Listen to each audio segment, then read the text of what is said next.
அடுத்த நாள் தினத்தந்தியில் 1/4 page news, second பேஜ்லேயே news வந்துடுச்சு. சிவாஜி ராஜா படத்தில் நடந்த கலாட்டா, தியேட்டரை அடித்து நொறுக்கினார்கள் அப்படின்னு சொல்லி பெருசாக போட்டு விட்டாங்க. போட்ட உடனே எல்லா பூரா தமிழ்நாடு பூரா நியூஸ் ஃப்ளாஷ் ஆகிடுச்சு.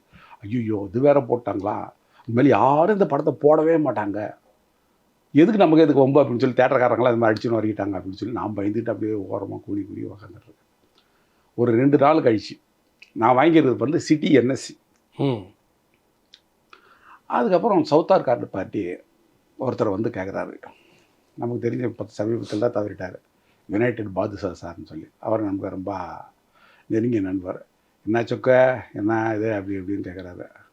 ஆமாண்ணா என்ன ஆல்பர்ட்டில் என்ன படம் அப்படி பண்ணிடுச்சாமே அப்படின்னு சொல்லி கேட்குறாரு. ஆமாண்ணா அப்படி இப்படின்னு சொல்லி நான் வந்து என்னுடைய சோகத்தை வெளியே காட்டிக்கல, முடிஞ்ச வரலும் கொஞ்சம் கிரிப்பாகவே மெயின்டைன் பண்ணுறேன். எடுத்த உடனே அப்புறம் வந்து என்ன நார்த் ஆர்காடு சவுத் ஆர்காடெல்லாம் வச்சுருக்கல அப்படின்னு. அப்படி ஆமாண்ணா அப்படின்னு அப்படின்னு பேசினோடனே அடுத்தது நம்ம சவுத் ஆர்காடு ஒரு ஏதாவது கொடுத்துடலாமா அப்படின்னு கேட்டேன். அப்போ நான் கொஞ்சம் ஆஹா சம்திங் ஏதாவது ரெஸ்பான்ஸ் இருக்குதுன்னு சொல்லி நினச்சிக்கிட்டு எடுத்த உடனே எவ்வளோண்ணா கேட்பாங்க, என்னென்னா நான் ஏகப்பட்ட செலவு பண்ணிட்டேண்ணே, 3 பிரிண்ட்டு போட்ட விளம்பரங்களும் பெருசாக பண்ணியிருக்கேண்ணே அப்படின்னு சொன்னேன். ஆமாம்மா கரெக்டு தான், சரி ஒரு 2 ரூபாய்க்கு முடிச்சிடலாமா அப்படின்னு கேட்குறாரு.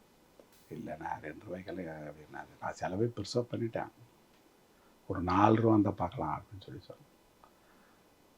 ஓரளவுக்கு 1.5 ரூபாய்க்கு கேட்டு கூட கொடுத்துட்ருப்பேன் நான். ஆக்சுவலாக என்னோடய கிரிப்பை விட்டு கொடுக்காமல் அப்படியே மெயின்டைன் பண்ணிட்டேன். அந்த உடனே அப்புறம் வந்து சரி ஒரு 3 ரூபாய்க்கா முடிச்சிடலாமா அப்படின்னு கேட்குறாரு. ஆஹா இவ்வளோ வேகமாக வர்றாருன்னு உடனே சரி நான் அதுலேயே நிற்கிறேன், நான் 4 இல்லைண்ணா நான் பார்க்கலாம், நானே ரிலீஸ் பண்ணி பார்க்கலான்னு நினைக்கிறேண்ணா. அப்போ கொஞ்சம் இது வந்துடுச்சு அது மாதிரி.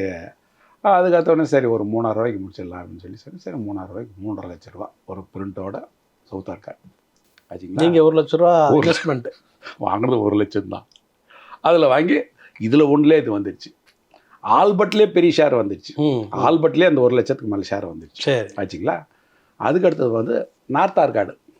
நார்த் ஆர்காடு பார்ட்டி அவங்களும் அதே மாதிரி இன்னொரு பார்ட்டியை பிடிச்சிட்டு வந்துட்டு அவங்களும் வந்து இதே மாதிரி கேட்குறாங்க.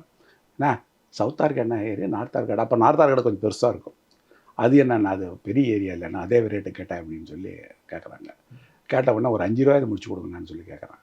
இல்லை அவ்வளோ போவச்சோக்கு இது பழைய படம் அப்படி இப்படின்னு சொல்லி சரி அவர் 4 லட்சத்துக்கு. இந்த 2 ஏரியா மட்டுமே 7.5 லட்சத்துக்கு பிஸ்னஸ் ஆகிடுச்சு. அதுக்கப்புறம் எல்லா தேட்டரில் அங்கெல்லாம் நல்லா ஓடிக்கிட்டு இருக்கும் ஆச்சுங்களா. இந்த மாதிரி போயிட்டு இருந்தது.